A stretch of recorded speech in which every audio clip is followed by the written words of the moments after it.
नमस्कार, आप देख रहे हैं न्यूज रूम लाइव। आपके साथ मैं हूं शिप्रा झा। बुलेटिन की शुरुआत इस वक्त की बड़ी खबर के साथ करेंगे। पटना से बड़ी खबर मिल रही है, जहां 2 दिन पहले गायब हुए बच्चे को पुलिस ने सकुशल बरामद कर लिया है और इसके साथ ही आरोपी की गिरफ्तारी भी पुलिस की टीम ने कर ली है। पटना की राजीव नगर पुलिस ने इस मामले का खुलासा करते हुए मकान मालिक के बेटे अंजेश कुमार अमन समेत 2 लोगों को गिरफ्तार किया है।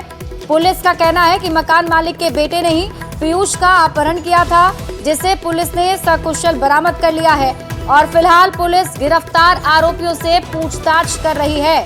तो बड़ी खबर आपको पटना से बता रहे हैं। आपको बता दें, पीयूष नाम के बच्चे का 2 दिन पहले ही अपहरण किया गया था, जिसका खुलासा पटना पुलिस ने कर लिया है। पटना की राजीव नगर पुलिस ने मामले का खुलासा करते हुए मकान मालिक के बेटे अंजेश कुमार अमन समेत 2 लोगों को गिरफ्तार किया है।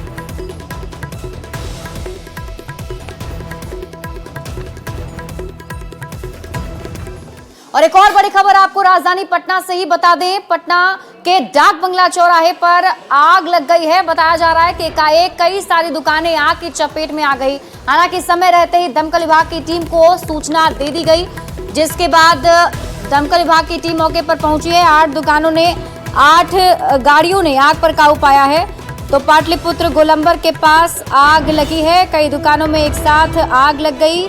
बताया जा रहा है कि नाश्ते की दुकान में आग लगी थी और एक एक करके आसपास की दुकानें भी इसकी चपेट में आ गई। तस्वीरें आपके टीवी स्क्रीन पर आपको दिखा रहे हैं।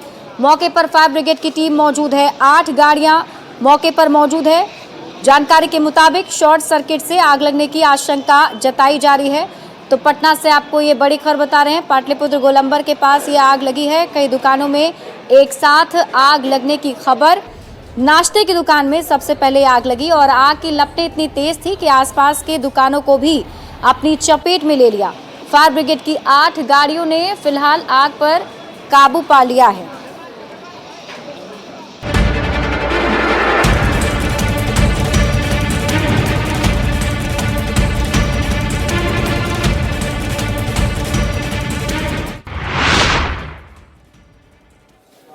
और बिहार में लगातार हो रही बारिश की वजह से अब नदियों के जलस्तर में इजाफा होता चला जा रहा है, जिस वजह से बाढ़ की आशंका जताई जा रही है और लोग बाढ़ की वजह से दहशत में जी रहे हैं, क्योंकि कई लोगों के घर जो हैं पहले भी बाढ़ का दंश झेल चुके हैं। ऐसे में लोगों को एक बार फिर से बाढ़ का खतरा सता रहा है।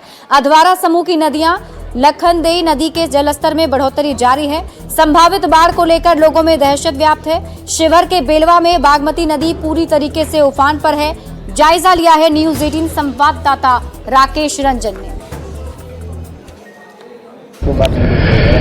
नेपाल के जलग्रहण वाले इलाके में लगातार हो रही बारिश के कारण सीतामढ़ी और शिवहर जिले के बागमती और अधवारा समूह की नदियों के जलस्तर में लगातार वृद्धि जारी है। और आप तस्वीर देख सकते हैं, यह शिवहर जिले का बेलवा घाट है, जहां पर बागमती नदी गुजरती है। और आप तस्वीर देख सकते हैं, बागमती नदी कल तक प्यासी थी, लेकिन अब धीरे धीरे इसका स्वरूप बढ़ता जा रहा है और बागमती नदी विकराल रूप अख्तियार करती जा रही है और बाढ़ की संभावना लगातार प्रबल होती जा रही है।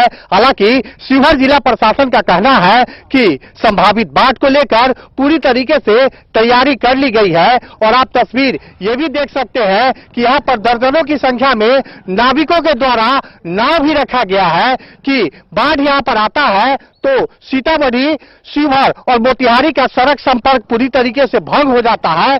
तब लोग इस नाव के सहारे शिवहर से मोतिहारी जाने का काम करते हैं। तो आप तस्वीर देख सकते हैं, सीतामढ़ी, शिवहर जिले में संभावित बाढ़ को लेकर लोगों में दहशत है। और शिवहर का यह बेलवा घाट है, जहां पर लोग दर्जनों की संख्या में नाव रखे हुए हैं और नाव की आप तस्वीर देख सकते हैं। नाव को दुरुस्त करके रखा गया है और यहाँ पर कई लोग मौजूद हैं जिनसे बात करते हैं। बताइए, कितना दहशत है आप लोग को बाढ़ को लेके? दाही तो पहले बहुत होता था। हाँ। अभी बांध हुआ है फिलहाल में। अच्छा। अभी पानी कम आया है। इसके बाद आएगा जो पानी, वो बहुत खतरनाक पानी आता है। तो आप तस्वीर देख सकते हैं, शिवहर जिले का यह बेलवा तटबंध है और बेलवा तटबंध यह मोतिहारी को जोड़ती है। और बागमती नदी जब पूरी तरीके से उफान पर होता है तो इस तटबंध पर भी बाढ़ का पानी आ जाता है और सड़क संपर्क पूरी तरीके से भंग हो जाता है। हालांकि अभी तक बागमती नदी खतरे के निशान से नीचे है, लेकिन नेपाल के जलग्रहण वाले इलाके में लगातार हो रही बारिश के कारण यह स्थिति में कभी भी बदलाव हो सकता है। राकेश रंजन, न्यूज 18, शिवहर। और सर, बागमती नदी ही नहीं बल्कि गंडक नदी में भी जलस्तर में उतार चढ़ाव जारी है। कभी जलस्तर बढ़ता चला जा रहा है तो कभी घट भी जा रहा है। ऐसे में पश्चिम चंपारण में रुक रुक कर हो रही बारिश की वजह से गंडक नदी के जलस्तर पर इजाफा होने से तटबंधों पर दबाव बनने लगा है। गंडक नदी के जलस्तर में जब भी उतार चढ़ाव होता है तो कटाव का खतरा बढ़ जाता है। जल संसाधन विभाग के अधिकारी भी लोगों से अपील कर रहे हैं सतर्क रहने की। मौके से और अधिक जानकारी दे रहे हैं न्यूज 18 संवाददाता मुन्ना राज। नदी के जलस्तर में उतार चढ़ाव जारी है और बारिश के साथ ही गंडक नदी के जलस्तर में उतार चढ़ाव भी जारी हो रहा है। जैसे जैसे बारिश हो रही है वैसे वैसे गंडक नदी का जलस्तर बढ़ रहा है और बारिश रुकने के साथ ही गंडक नदी के जलस्तर में गिरावट भी जारी हो गई है। तो लगातार जिस तरह से नेपाल में 24 घंटे बारिश हुई थी, उसके बाद जलस्तर बढ़कर 1,26,000 क्यूसेक तक पहुंच गया था। लेकिन जैसे ही नेपाल के कई इलाकों में बारिश थमी है, उसके बाद धीरे धीरे गंडक नदी का जलस्तर गिरा है और यह नीचे 86,000 क्यूसेक तक पहुंच गया है।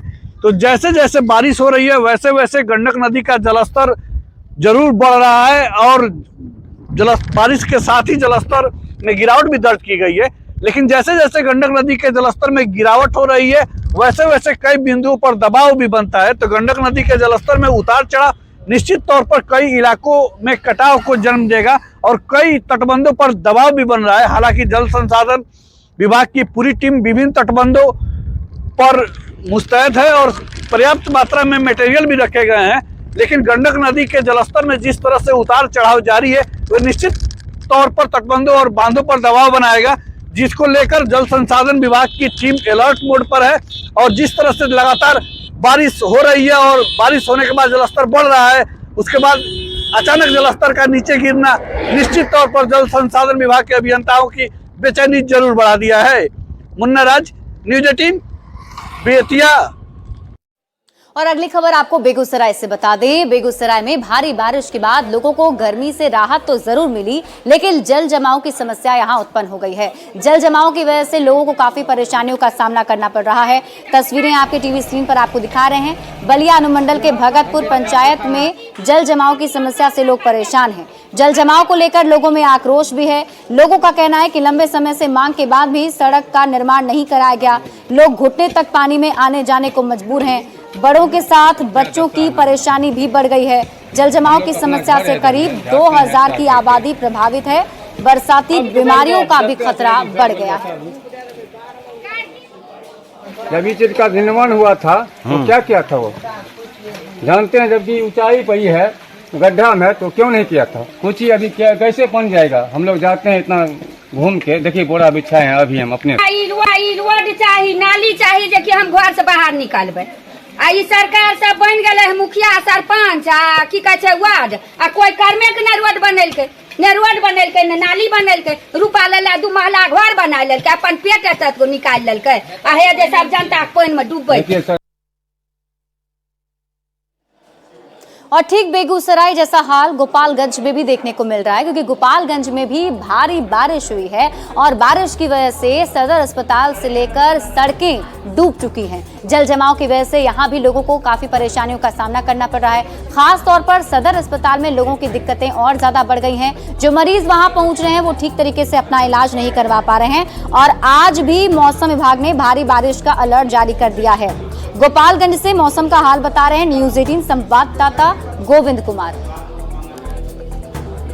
गोपालगंज में पिछले 4 दिनों से लगातार बारिश हो रही है। मौसम विभाग ने आज भी झमाझम बारिश और मेघ गर्जन के साथ तेज बारिश को लेकर अलर्ट जारी किया है। मौसम विभाग के साथ आपदा विभाग ने भी जिले भर के अस्पतालों को अलर्ट किया है, क्योंकि आज झमाझम बारिश के साथ मेघ गर्जन भी होगी। किसानों से भी मेघ गर्जन के दौरान खेतों की ओर नहीं जाने की अपील की गई है। पिछले 4 दिनों से बारिश की वजह से कई इलाकों में जल भराव की समस्या उत्पन्न हो गई है।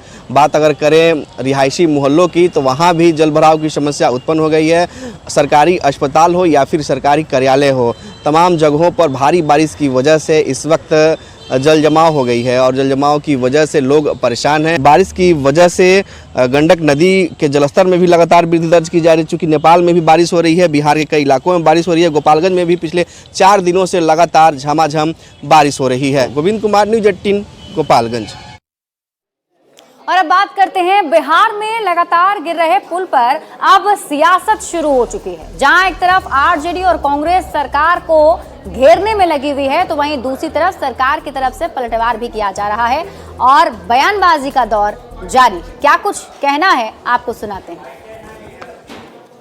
बिहार में सिस्टम पूरा कोलैप्स है। सिर्फ ये जो कल की घटना जो देख रहे हैं, आगे 5 पुल गिरे नहीं, इसके पहले बहुत सारे पुल गिरे। सुल्तानगंज रेलवे जो पुल बन रहा था, 10 से ऊपर पुल गिर गए। क्या माननीय मुख्यमंत्री क्या कर रहे हैं भाई?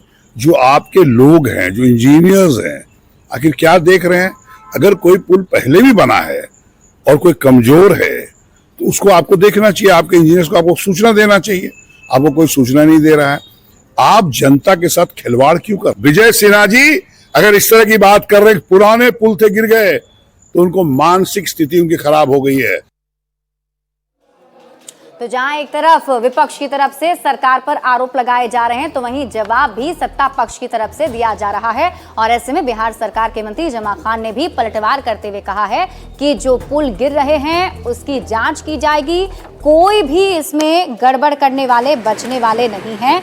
आपको बता दें कि बिहार सरकार के अल्पसंख्यक कल्याण मंत्री जमा खान ने कहा है कि गड़बड़ी करने वाले किसी हाल में बचेंगे नहीं। ऐसे लोगों को नीतीश कुमार माफ नहीं करने वाले हैं। गड़बड़ी करने वालों के खिलाफ जांच चल रही है। किशनगंज में मंत्री जमा खान ने पालना घर का उद्घाटन किया है और उसी वक्त उन्होंने ये बयान दिया है। विपक्ष इस पर निशाना साध रहे हैं कि विपक्ष क्या निशाना साधेगा? जो काम के नाम से हम लोग जाने जाते हैं, पूरा देश ने दुनिया जाना कि नीतीश कुमार जी 2005 के बाद जो उन्होंने काम कर दिया है, किसी स्टेट में काम आपको नहीं मिलेगा। रही सवाल, हम लोग बराबर कहते हैं, नीतीश कुमार जी भी कहते हैं, कुछ गड़बड़ लोग हैं जो गड़बड़ी करते रहते हैं, तो निश्चित तौर पर जो ऐसे लोग होंगे, जांच हो रही है, उन पर कार्रवाई की जाएगी। ये जो विपक्ष लोग चिल्लाते हैं, मैं उनसे कहना चाहता हूँ, उनके भी परिवार के होंगे, पिताजी माँ ने बिहार को चलाने का काम किया था, वो बिहार उस समय क्या था। और देखिए, बिहार के साथ साथ झारखंड में भी भारी बारिश हो रही है और राजधानी रांची का मौसम आज काफी सुहाना देखने को मिल रहा है। रुक रुक कर वहां पर हो रही है बारिश, जिस वजह से लोगों को गर्मी से राहत तो मिली है और यहाँ मानसून काफी ज्यादा सक्रिय हो गया है। राज्य के ज्यादातर जिलों में रुक रुक कर बारिश हो रही है, कहीं कम तो कहीं ज्यादा बारिश हो रही है। झारखंड में मौसम का हाल बता रहे हैं न्यूज़ 18 संवाददाता अविनाश कुमार। राजधानी रांची में लगातार झमाझम बारिश हो रही है।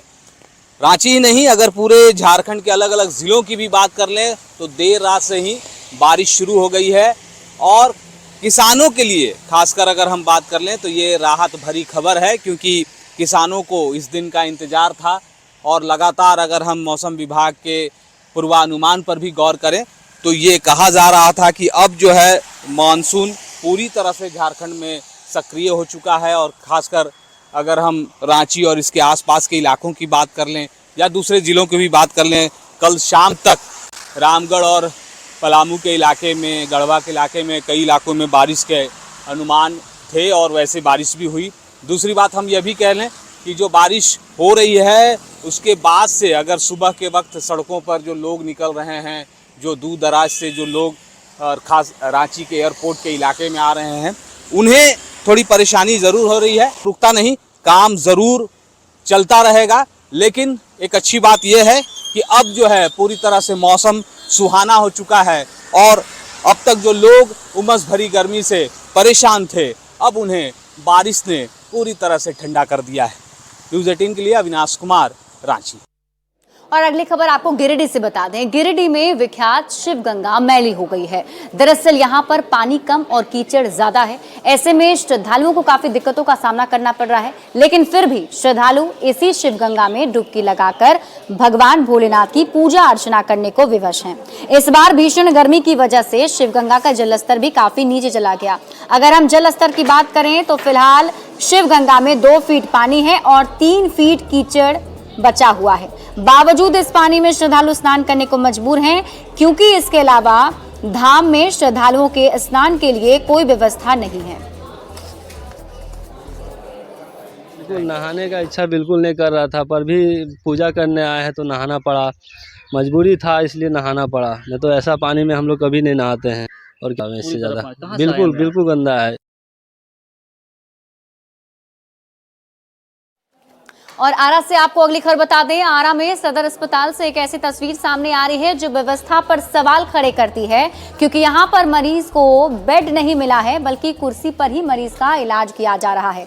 तस्वीरें आरा के सदर अस्पताल की हैं जो आपके टीवी स्क्रीन पर आपको दिखा रहे हैं, जहां आप देख सकते हैं कि मरीज का इलाज बेड की जगह कुर्सियों पर किया जा रहा है। माँ बेटे दोनों बीमार हैं, दोनों के लिए जब बेड नहीं मिला तब अस्पताल में कुर्सी लगाई गई और दोनों का इलाज कुर्सी पर ही शुरू कर दिया गया। दोनों को सलाइन चढ़ाया गया है।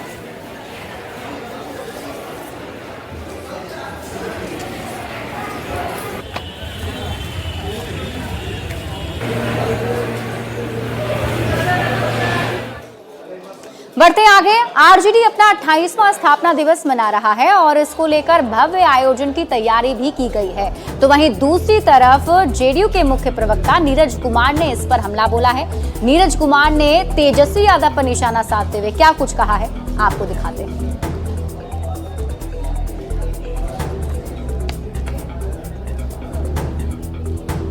राष्ट्रीय जनता दल अपना 28वां स्थापना दिवस मना रहा है। ट्विटर बबुआ किस गोला पर हैं? कहां हैं? कहां है आपका लोकेशन? आशा करते हैं कि जिस गोला पर आप होंगे आप स्वस्थ होंगे और वहीं से ट्विटर ज्ञान देते रहिएगा।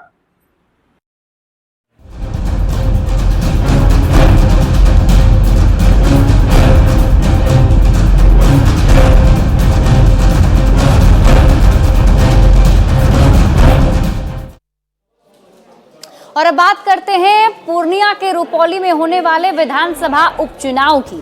यहां पर मुख्य मुकाबला जो है रुपौली की विधायक रही बीमा भारती वर्सेस जेडीयू के उम्मीदवार कलाधर मंडल के बीच में है। ऐसे में कहीं जाति फैक्टर दिख रहा है तो कहीं कई सारे मुद्दे भी हैं। इसमें न्यूज़ 18 ने जानने की कोशिश की है कि आखिर जनता का मूड क्या कहता है, क्या कुछ जनता का कहना है, आपको दिखाते हैं।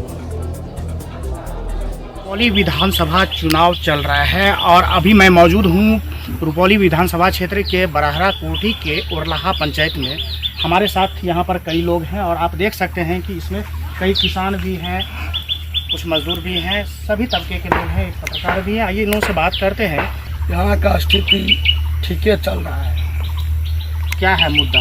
मुद्दा है कि यहाँ का जो है ना सब आदमी जो है यहाँ तो अथी है, सब जगह वोट उसको तीर छाप में। क्या आप लोग सोचे हैं ये बोलना कैसे प्रत्याशी को आप लोग चुनेंगे, कौन विधायक हो? तीर छाप क्या वजह हुआ है इधर? कुछ ना काम हो रहा है, ना कोनो काम है। तो इस बार पब्लिक का मूड क्या है? मूड है तीर छाप का। तीर छाप का। क्या नाम हुआ आपका?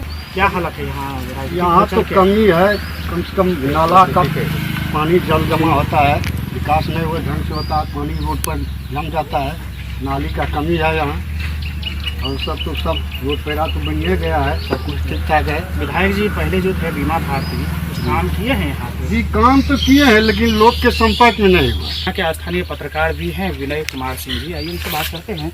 विनय जी ये बताइए कि अभी राजनीतिक हलचल तेज है, विधानसभा उपचुनाव हो रहा है जी, इधर का क्या है सिनेरियो? रुपौली विधानसभा उपचुनाव में यहाँ पर इन टोटल 11 प्रत्याशी हैं, जिसमें मुख्य रूप से त्रिकोणीय यहाँ संघर्ष है। हाँ, अब इसमें देखना है, यहाँ तो जातीय समीकरण भी हावी रहता है, बिहार है। यहाँ कैसा है यहाँ का युवाओं का क्या सोच? हम लोगों को लालटेन साहब को वोट देना है क्या कि मतलब एक बार जो जातीय नहीं, एक बार जो सत्ता में आए तो 17 लाख 5 लाख नौकरी दी, फिर बेरोजगारी को देखते उरलाहा के पब्लिक हैं ये लोग और किसी का कहना है कि वो राजद को वोट देंगे तो कोई जदयू के तरफ किसी का झुकाव है। हालांकि देखना है कि 10 तारीख को जब मतदान होगा और 13 तारीख को मतगणना होगी तो उसमें किसके सिर पर ताज जनता बनाती है। कुमार प्रवीण, न्यूज़ 18, उरलाहा, पूर्णिया। तो अब रुपौली विधानसभा के उपचुनाव की वजह से सीमांचल की राजनीति गर्मा गई है और ऐसे में जेडीयू के पक्ष में प्रचार करने के लिए केंद्रीय कोयला राज्य मंत्री सतीश चंद्र दुबे रुपौली पहुंचे थे।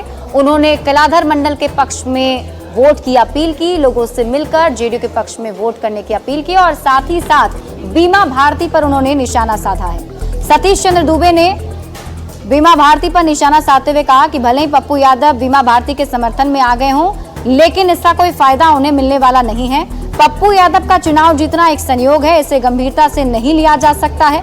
बीमा भारती पहले ही जनता का विश्वास खो चुकी है।